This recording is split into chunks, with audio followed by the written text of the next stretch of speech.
Hey there, Sharon Horne-Ellstrom here. Use IDEANCE process. Step 6, celebrate with balloons and fun and streamers and all that crazy stuff. Whatever works for you. 2, supersize and grow your business super fast, right? We all want to grow our business, and you can grow it super slow. You can grow it super fast. Go with whatever pace feels great and right for you. Guess what? Sometimes our businesses grow slowly. Some days they take off and we're like, what in the heck just happened? How do we go from here to here in such a short period of time? It almost feels miraculous. So today we're talking about step 6 of the process we came up with in January to deal with any challenge or goal or obstacle or problem or desire that we have for our business by using a process on each of the same process every month on each of the different areas of the life framework that I share. I share a 9-part life framework. I talk about this a lot, right? Physical, mental, emotional, spiritual, financial, relationships, contribution. And in 2021, I think it was 2021, when I added communication and confidence to my own personal life framework. I've been using the same 7-part life framework since like the early 1980s. Learned it from Tony Robbins via Jim Rohn, and it's a 7-part life framework, and it worked for me. It helped me to put a frame around the chaos and craziness that tends to be my life, tends to be all of our lives if we're being honest about it. Sometimes things can get away with us, but if we have a process or a frame of reference, it just makes it easier to do things. My dad taught my sisters and I when we were little girls the importance of setting goals and writing them down, and so it just helped me to decide what goals to go after and set down. And I started setting like lifelong legacy goals when I was pretty young, like probably still in high school. Now, have they changed a little bit over time? A little bit. The how I'm going to get there and what I'm going to do to get there and how I'll spend my time and energy has changed as I get older and more mature, hopefully.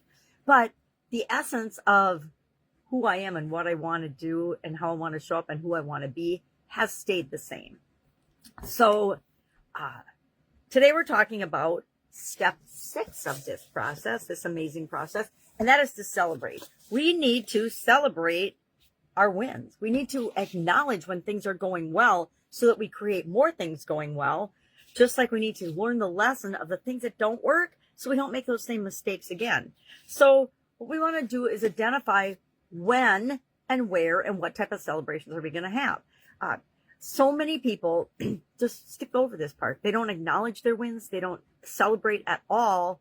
And that is part of why some people struggle more than others. Because if we're paying attention to what we want, we create more of that. If we're ignoring the successes that come our way, then that's just a negative. It's putting negative energy towards something that's awesome and positive. And when we do that, that stalls out our growth and our supersizing. So I challenge you today to think about the goal or the problem area that you're working on during this challenge. Between now and the end of the year for physical aspects of your business, I am doing my personal work areas. And that's because I know I can control that and I can decide and make decisions for that without having to go to committee and do all these other crazy things that, depending on the organization type that you're in, you have to do that. You know, a lot of businesses nowadays, if you're an employee or even an owner, have strict guidelines of what office areas and office spaces need to look like at any given time, especially communal areas. So I want to think about today, and I haven't done it yet. I mapped it out in my book, and I said ID milestones, and then come up with a brainstormed list of, I like to just have a whole brainstorm list of things that I can do as a celebration so that when I reach a milestone or I hit a point or I have a win or a great day, I don't have to sit down and think, okay, well, how am I going to acknowledge and celebrate this then? Number 1, I'm going to write it in my gratitude journal. Number 2, if it's super important to everybody in the organization, I'm sending out a memo or a post, if it's a social media related thing, on that. Because I want the outside world to acknowledge that we're winning and doing what we said we were going to do as well. Or maybe I send out an email to our email list. It depends. It depends on the goal. It depends on the way. I'm not sending out any messages about organizing my office area, right? That's all on me. And nobody else cares, right? No one else cares if I have a organized, great work environment for working in. Only I do. And I know that it will be good for my mental well-being, which is always good for my emotional well-being, which is always good for everything else that interacts with everything else if I just clean up my physical act, right? So today, for example, I want to lose 20 pounds in the Be a Better You annual challenge by the end of the year. So I decided I am going to have a milestone or a checkpoint for every pound that I lose. Now, of course, if it's like past diets, it's going to go up and down, up and down, up and down. So sometimes I might get to celebrate the same pound more than once. I haven't thought that far ahead, but I'm going to brainstorm a list today for that of at least 20 different ways to celebrate that if I'm going to do each pound. So now I have to think about the whole organize my office thing. What would constitute checkpoints or milestones along the way of that journey between now and the end of the year that I can celebrate? I would say hiring an expert or a coach and picking one, that's a milestone. I'm going to celebrate that. Things like that. How am I going to celebrate it? I don't know. I'm going to brainstorm a list of things that feel celebratory to me, like haircuts, getting my nails done, things like that, bubble baths, whatever works for you. Those will be the type of things that go on my list.